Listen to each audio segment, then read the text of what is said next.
In this episode of the Church Security Roll Call, we're going to be discussing protecting children through preventative measures. Stay tuned.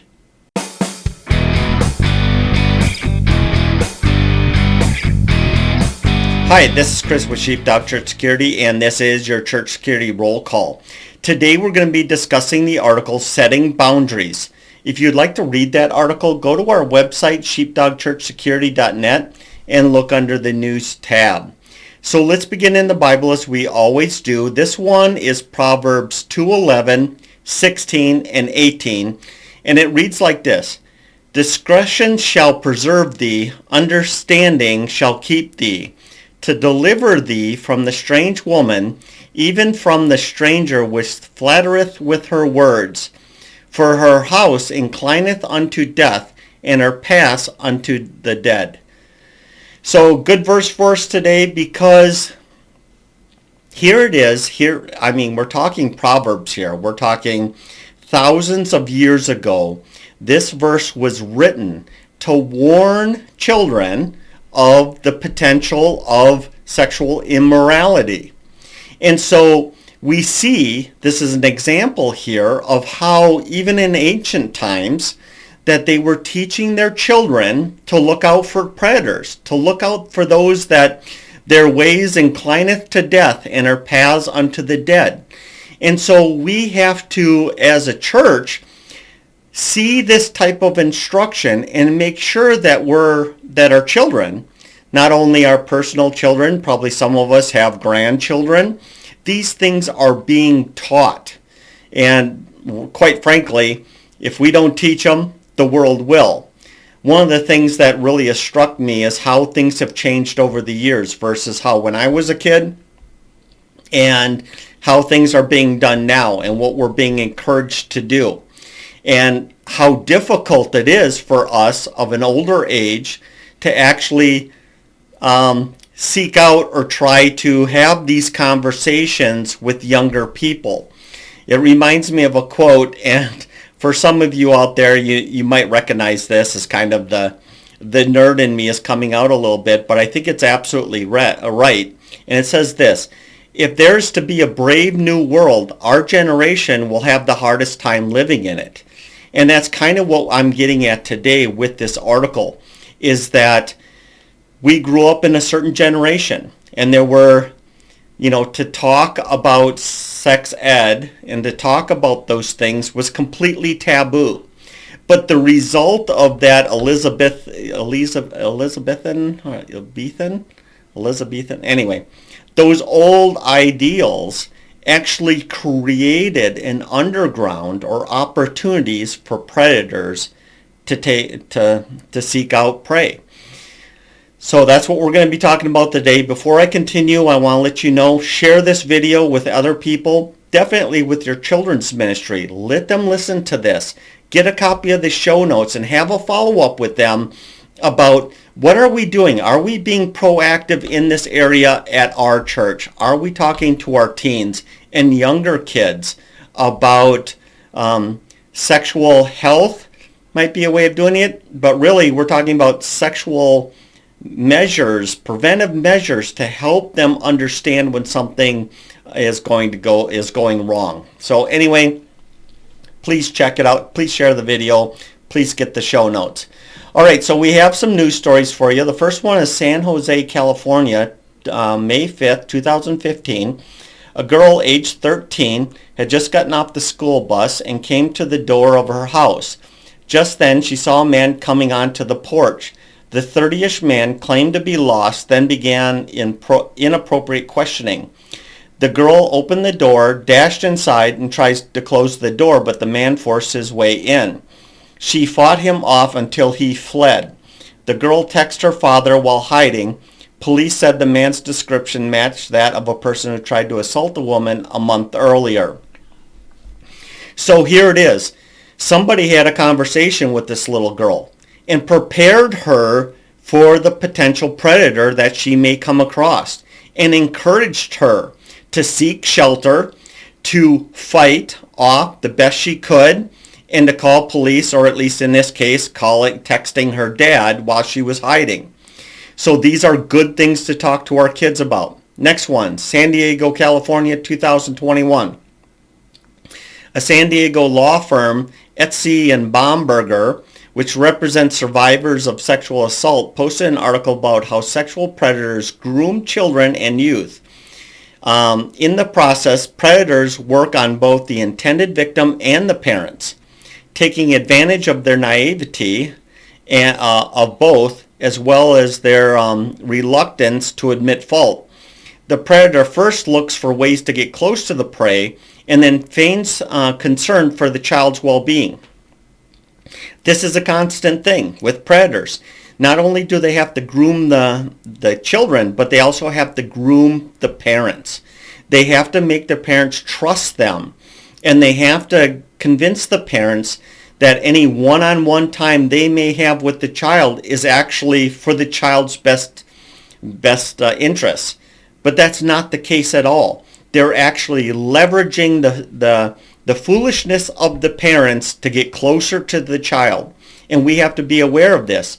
We have to be aware of the process that predators use so we can do two things. One, recognize when it's happening so we can intervene, but at the same time, engaging our children, warning them about these grooming procedures. And that way, if it starts to happen, hopefully these kids will report it to an adult, their parents preferably, if not the church.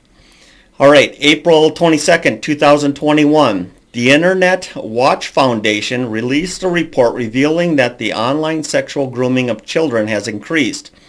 This is especially true for girls, who are targets not only for arranging sexual encounters, but also for self-produced online pornography. About 80% of the victims were girls the ages 11 to 13 years old. Images of girls have gone up from 2018 to 2020, and I imagine it's still going on.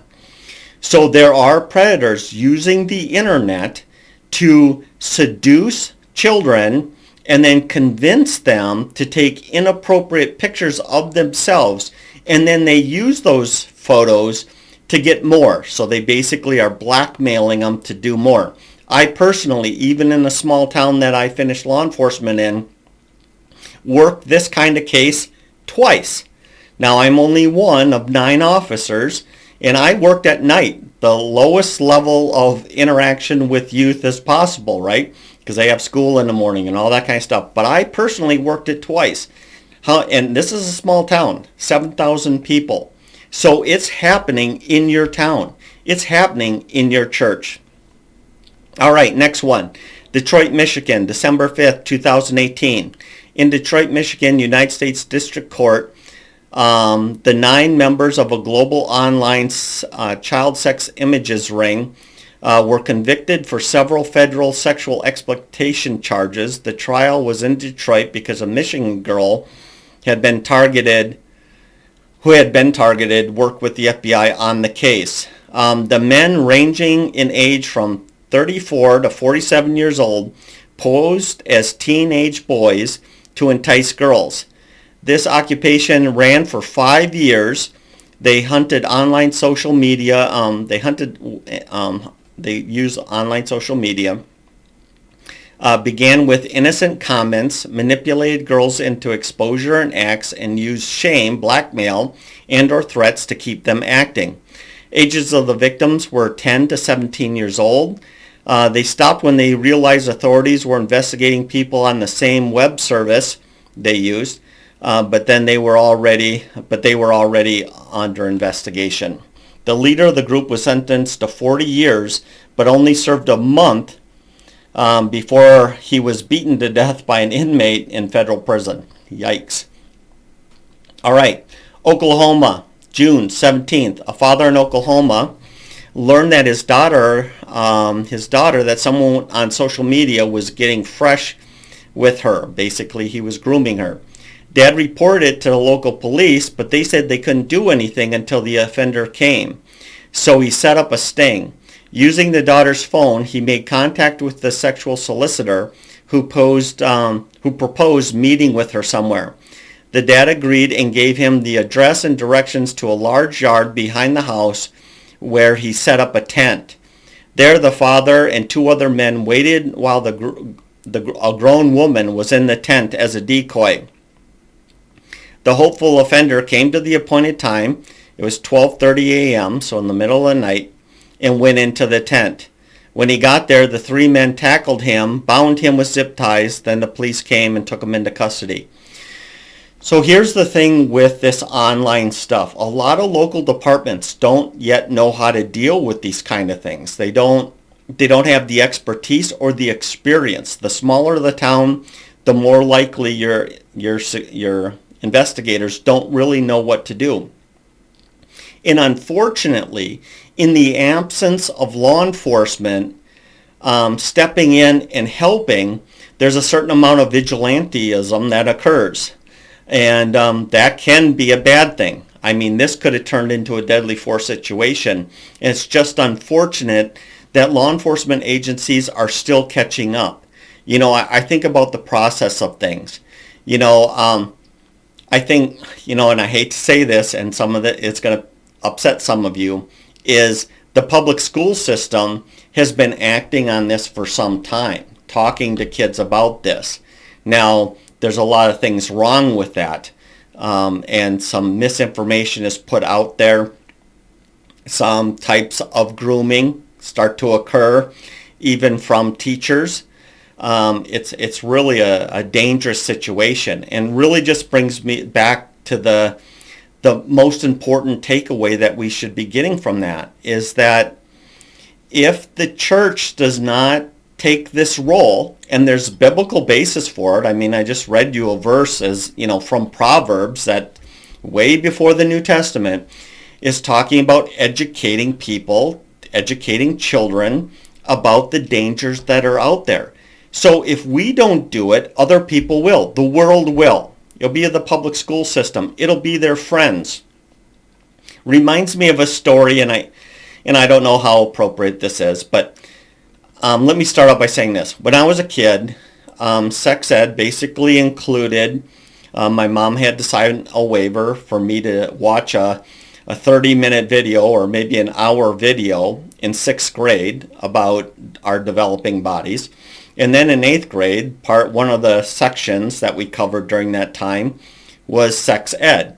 And it was very limited. Other than that, my parents never talked to me about sex. The church never talked to me about sex. And of course, my friends had plenty of things to say about sex. I remember being extremely young. Here's the possibly inappropriate part here. Is my friend told me and a group of us that the way women get pregnant is by touching belly buttons, right? So this is the sex ed we get in absence of the church and parents taking an active role. And we have to take an active role. We have to teach children where to draw the line. We need to talk to them age appropriately and in a Christian way.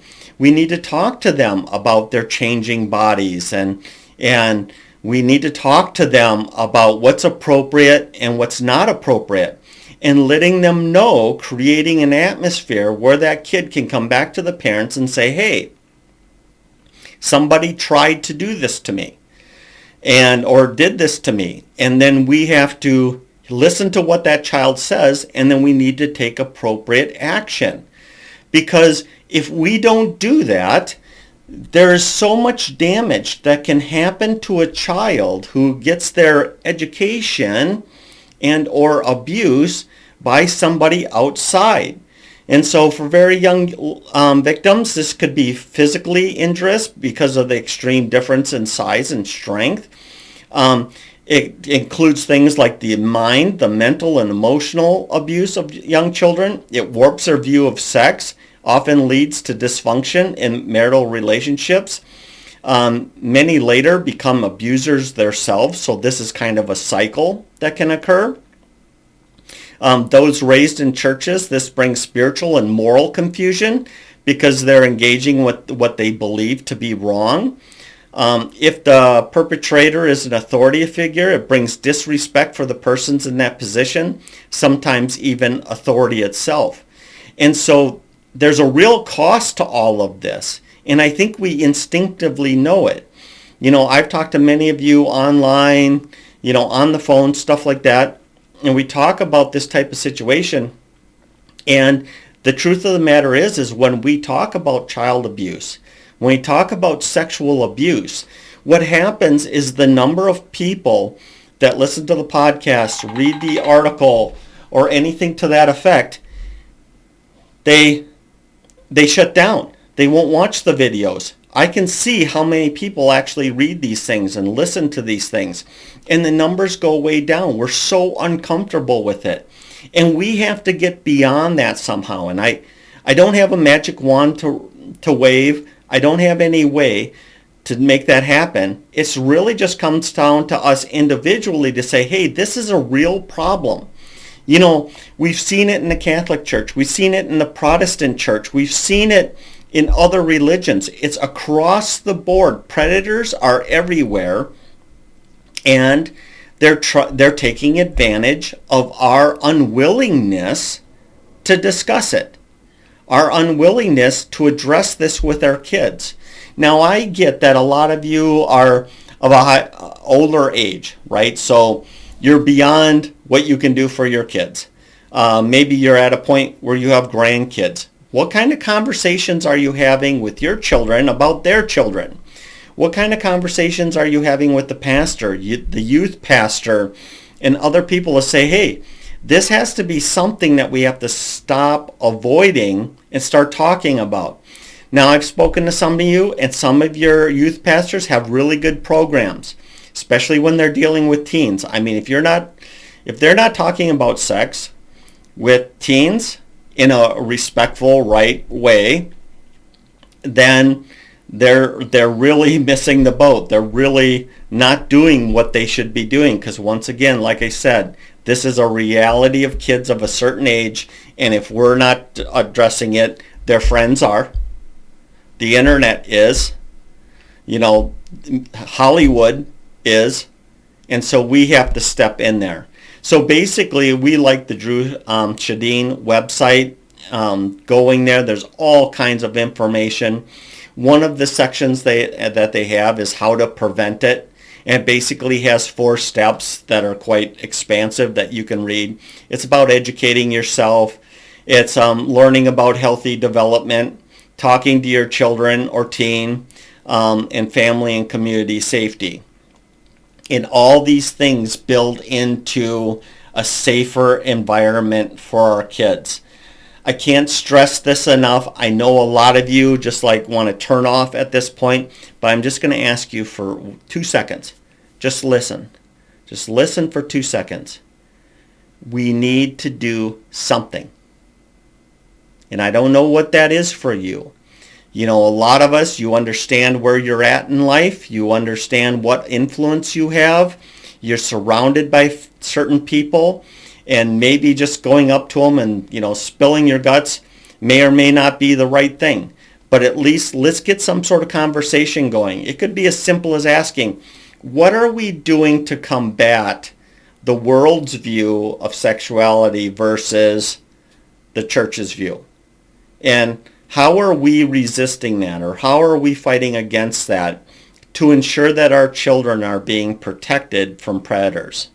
Maybe that's it. And then let them talk, or let them stew it for a while. I get it. As sheepdogs, we want to protect the kids. That's great. That's awesome. We should have a part of that. But also, in my mind, I understand that I'm not necessarily the best person for that. I'm not going to go to the teens, meeting, and I'm not going to be the one that makes the presentation. I'm not the guy for that. There are better people for that. People called to ministry, people that are called to counseling and all those other kind of stuff. But as a sheepdog, my job is to at least check in on that and see if it's happening, and encouraging them to do more if they need to be doing more. So I hope you kind of get the gist of what I'm saying here. We're sheepdogs. Let's do what we can. And not everything is within our control. But, we can push the right people in the right direction sometimes. And I hope that's the way you take this this program, and you take action on it. Other than that, I just want to say, hey, School this year is going great. Our online academy is awesome. We've covered security team fundamentals. We covered active shooter response. Next week, this coming Sunday, we're going to do de-escalating disruptive people. It's going to be a lot of fun. It has been a lot of fun. Some good discussions, a lot of information. I think a lot of you who are in the program understand this is just coming at you. So bring paper and a pencil to keep good notes because it's going to give you a lot to think about. Other than that, thank you for joining us this week. Please share, like, comment, all that kind of stuff. Let's get a conversation going. Let's let other people, to include Google and YouTube, that this is a video that's worth sharing. So please share with everybody on your email list if that's what you need to do in order to get that information out there. I think, going back to the quote of if there's going to be a brave new world, our generation is going to have the hardest time dealing with it. I think that's where a lot of us are at. We weren't raised this way, and it's very awkward and it's very weird. And so I just want to encourage you to step out of your comfort zone a little bit, just a little bit, because your actions could save a child from ongoing molesting or even prevent it from happening in the first place. You have the power. You just have to act. So thank you so much for being here this week, and hey, let's be careful out there. This program is made for informational purposes only and should not be taken as legal advice.